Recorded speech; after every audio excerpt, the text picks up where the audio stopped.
कलाकार की रवानगी के कुछ घंटों पश्चात ही राजा प्रद्योत ने महारानी मृगावती को प्राप्त करने की एक पूरी योजना बनाई। उस योजना की क्रियान्विति के प्रथम चरण के रूप में उसने अपने चतुर दूत वज्रजंग के हाथों महाराज शतानिक के नाम एक पत्र प्रेषित किया। भेजा। वज्रजंग कौशाम्बी पहुंचा। औपचारिक शिष्टाचार के बाद उसने वह पत्र महाराज शतानिक के चरणों में समर्पित किया। महाराज शतानिक ने उत्सुकता के साथ पत्र खोला। पत्र में लिखा था, बेशकीमती मणि का योग सदा कंचन के साथ ही शोभा देता है। शीशे के साथ उसका योग उसका अवमूल्यन और अपमान है। हंसिनी हंस के साथ ही शोभा देती है, कौवे के साथ नहीं। मृगावती आप तक पहुंच गई, यह महान आश्चर्य की बात है। उसका उपयुक्त स्थान तो अवंतीपुर का अंतःपुर ही है। खैर, अब भी यथाशीघ्र उसे उज्जैनी पहुंचा दे, अन्यथा घातक परिणाम आएंगे। पत्र पढ़ते ही महाराज शतानिक के रोम रोम में आग लग गई।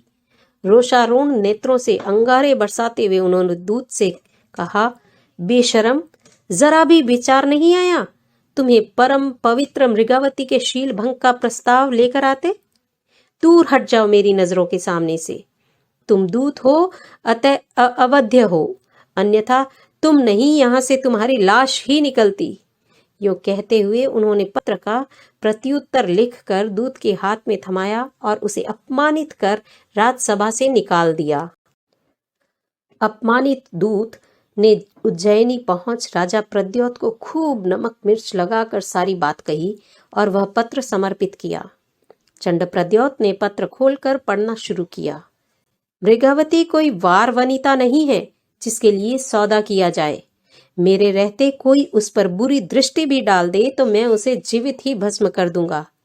मैं युद्ध कर अनावश्यक रक्तपात करना नहीं चाहता, इसलिए यदि मुझे बाध्य किया गया तो मैं किसी भी परिस्थिति में उससे कतराने वाला भी नहीं हूं। अपने जीवन को खतरे में डालकर भी मैं अपनी प्राण प्रिया की रक्षा करूंगा।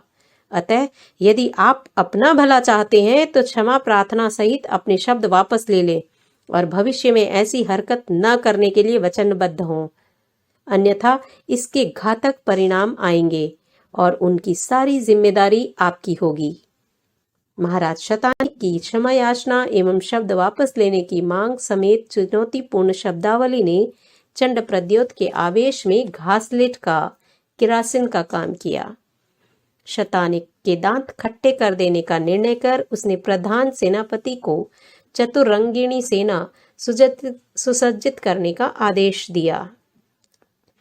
तैयारी पूर्ण होते ही अपने 14 मित्र राजाओं के दल बल के साथ वह कौशाम्बी पहुंचा और उसने पूरी नगरी को घेर लिया। स्थान स्थान पर जबरदस्त सैनिक मोर्चाबंदी आतंक का रूप लेने लगी। महाराज शतानिक भी असावधान नहीं थे। दूत के हाथों प्रद्योत के पत्र का कड़ा प्रत्युत्तर देने के बाद युद्ध को उन्होंने आमंत्रण दे ही दिया था। प्रद्योत को चढ़कर आया जान उन्होंने भी मोर्चा संभाल लिया। दोनों तरफ से रणभेरियां बजीं। युद्ध शुरू हो गया। शस्त्रास्त्रों की परस्पर टकराहट से कौशाम्बी का कण कण प्रकंपित होने लगा। खून की नदियां बहने लगी। शतानिक के सैनिकों का मनोबल बहुत ऊंचा था, पर प्रद्योत की विशाल सेना की तुलना में वे मुट्ठी भर ही थे। अपनी सम्माननीय स्वामिनी महारानी की सुरक्षा के लिए वे एक एक कर मातृभूमि की बलि देवी पर काम आने लगे। महाराज शतानिक किले की छत पर खड़े सारी स्थिति पर सूक्ष्मता से नजर रखे हुए थे। एक तरफ दूर दूर तक फैली प्रतिपक्षी की दुर्जय विशाल सेना तथा दूसरी ओर वीरों के धड़ाधड़ गिरते मस्तक। उन्हें अपने पैरों तले की जमीन खिसकती नजर आई। मैं हार गया तो मृगावती का क्या होगा? इस प्रश्न चिन्ह के साथ ही उन्हें इतना गहरा सदमा पहुंचा कि उनके मन में जबरदस्त घबराहट शुरू हो गई। हृदय की धड़कन तेज हो गई। वे भयंकर अतिसार यानी डायरिया से पीड़ित हो गए। महाराज को रोग से आक्रांत देखकर सभी का चिंतित होना स्वाभाविक था, पर सर्वाधिक चिंतित थी महारानी मृगावती। एक तरफ उसके सुहाग का दीप बुझ रहा था, तो दूसरी तरफ शील की सुरक्षा का प्रश्न उलझा हुआ था। पर इन विकट क्षणों में भी उनकी विवेक चेतना मूर्छित नहीं हुई। वह अपने कर्तव्य के प्रति पूर्ण जागरूक थी। जीवन की अंतिम सांसें गिनते महाराज शतानिक की मूलभूत पीड़ा को वह बहुत अच्छी तरह से समझ रही थी। इसलिए महाराज को आश्वस्त करते हुए उसने कहा, प्राणनाथ, मेरे शील की सुरक्षा के लिए आपने अपने प्राणों का जो बेशकीमती अर्घ्य चढ़ाया है, वह कभी भी निरर्थक नहीं जाएगा। मैं वीरांगना हूँ, आपकी अर्धांगिनी हूँ। अपने जीवन की अंतिम सांस तक शील के लिए समर्पित रहूंगी। रोने धोने के इन क्षणों में भी मृगावती ने जिस वीरता का परिचय दिया, वह उसकी सुकुमार काया में छिपी वज्र आत्मा का प्रलंब टंकार थी। सतीत्व की उस सिंह गर्जना को सुन महाराज शतानिक की दर्दीली आंखों में एक नई चमक आ गई। महाराज शतानिक की शारीरिक स्थिति क्रमशः बिगड़ती जा रही थी। महारानी मृगावती को स्पष्ट आभास हो गया कि अब महाराज कुछ ही क्षणों के मेहमान हैं। उसके मन में तत्काल चिंतन उभरा, अंतिम बाजी अभी शेष है, इसलिए पतिदेव की इस बदलती हुई भावधारा को आत्मचिंतन की ओर मोड़कर मुझे अपना आध्यात्मिक कर्तव्य पूरा करना चाहिए। बस महाराज को संबोधित कर वह बोली, स्वामी, राग द्वेष की ग्रंथि से पीड़ित हम जन्मांतरों से दुख का वेदन कर रहे हैं। चंड प्रद्योत हमारे शत्रु नहीं है, हमारा शत्रु राग और द्वेष है। राग द्वेष से प्रेरित होकर निश्चय ही हमने पिछले जन्मों में चंड प्रद्योत को पीड़ा पहुंचाई है, उसका अनिष्ट किया है और वैर की जड़ को सींचा है। उसी के विपाक रूप में आज हमारे साथ यह हादसा घटित हुआ है। चंड प्रद्योत तो मात्र निमित्त है। खैर, अब भी हम संभलें, इस बैर की श्रृंखला को यहीं समाप्त करें। इसकी समाप्ति का एकमात्र उपाय यही है कि हम राग द्वेष की ग्रंथि का मोचन कर समता में अवस्थित हों। राग द्वेष मुक्ति ही दुख मुक्ति है। समता की साधना ही आनंद के अक्षय खजाने की कुंजी है।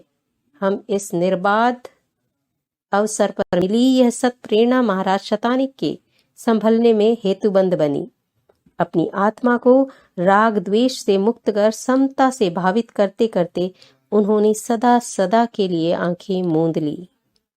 महाराज शतानिक के स्वर्गवास के साथ ही पूरी की पूरी कौशाम्बी नगरी शोक व चिंता के सागर में डूब गई। चंड प्रद्योत अब अप्रतिरोध की स्थिति में था। वह किस क्षण क्या कहर ढा दे, कुछ कहा नहीं जा सकता था।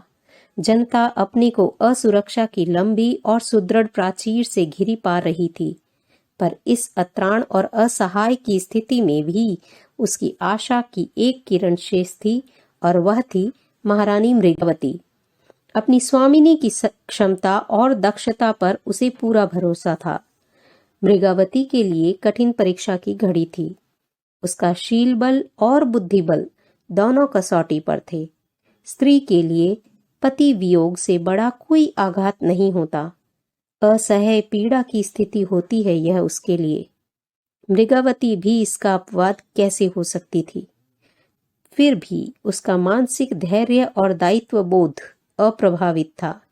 अपने आत्मधर्म और क्षात्र धर्म दोनों के प्रति वह सजग थी। अब प्रद्योत निश्चित ही निसंकोच उसे बलात् ले जाने का प्रयत्न करेगा। इस निकटतम संभावित स्थिति से वह अनजान नहीं थी। इस स्थिति से निपटने के लिए उसके समक्ष आत्मसमर्पण यानी सरेंडर, प्रतिरोध यानी रेजिस्टेंस और आत्मोत्सर्ग यानी कि सुसाइड, ये तीन ही विकल्प थे। इन तीनों में से किसी एक का चुनाव उसे करना था।